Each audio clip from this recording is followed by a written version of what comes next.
jenis memori pada manusia yang harus kita ketahui. Ada beberapa jenis memori pada manusia. Kemampuan manusia dalam mengingat, menyimpan, atau mempertahankan informasi dan pengalaman merupakan pengertian dari memori. Tahukah kamu bagian tubuh apa yang bertugas dalam menyimpan memori? Jawabannya adalah otak. Pernahkah kalian bertanya-tanya terkait daya ingat manusia? Mengapa terkadang manusia itu lupa terhadap satu hal, namun mengingat hal lainnya? Pada dasarnya, terdapat macam-macam daya ingat manusia. Mari kita bahas. Jenis memori pada manusia yang pertama, sensori memori. Sensori memori merupakan kemampuan mengingat informasi secara singkat. Maksudnya adalah, jenis memori ini bersifat sementara dan memiliki jangka waktu yang pendek. Contohnya adalah, ketika hari pertama masuk kerja, umumnya kita akan berkenalan dengan rekan kerja. Saat mengenalkan diri, tentu hal pertama yang disebutkan adalah nama. Setelah aktivitas perkenalan usai, kita kesulitan mengingat kembali nama mereka dalam waktu sekejap. Karena terdapat banyak wajah yang berbeda pada saat itu dengan nama yang juga beragam. Nah, jadi memori sensori ini dia hanya bertahan beberapa milisecond saja, tidak sampai 1 detik akan hilang pada ingatan kita.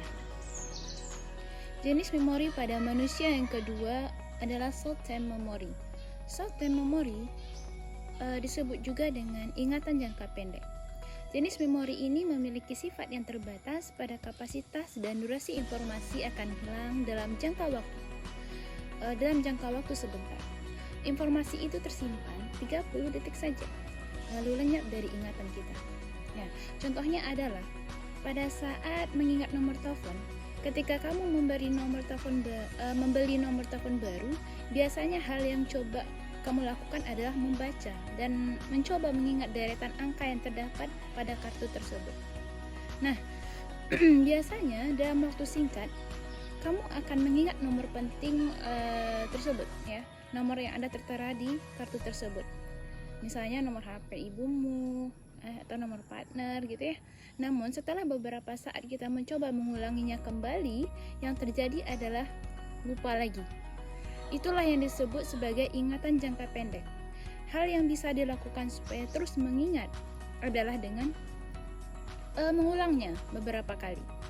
Atau bisa juga menggunakan metode chunking, yaitu teknik mengelola informasi menjadi beberapa bagian. Contohnya, nomor HP-nya bisa dibagi menjadi 3 kelompok, 0813 7464 1123.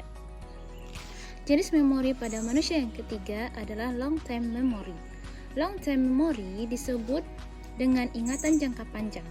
Memori ini memiliki kemampuan dalam menyimpan informasi maupun peristiwa dalam waktu yang panjang atau bertahan lama dalam ingatan kita. Jika kita mampu mengingat sebuah hal atau kejadian yang sudah terjadi dalam waktu lama, maka itu bisa diartikan sebagai long-term memory.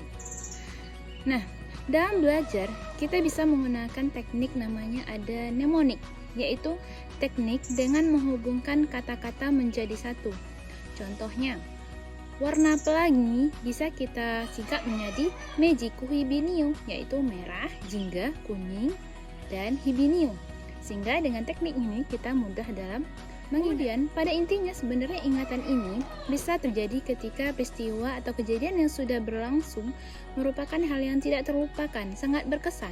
Contohnya adalah pengalaman yang berkesan itu misalkan pada saat hari pernikahan atau hari kelahiran anak atau hari kelulusan. Nah, ini merupakan saat-saat yang sangat istimewa bagi kita sehingga memori itu lama tinggal dalam ingatan. Nah, oleh karenanya, manusia yang sudah pernah ada di situasi tersebut mampu menyimpan kenangan di dalamnya dalam jangka waktu yang lama. Nah, dalam jangka waktu yang lama inilah yang disebut dengan long term memory, yaitu memori jangka panjang.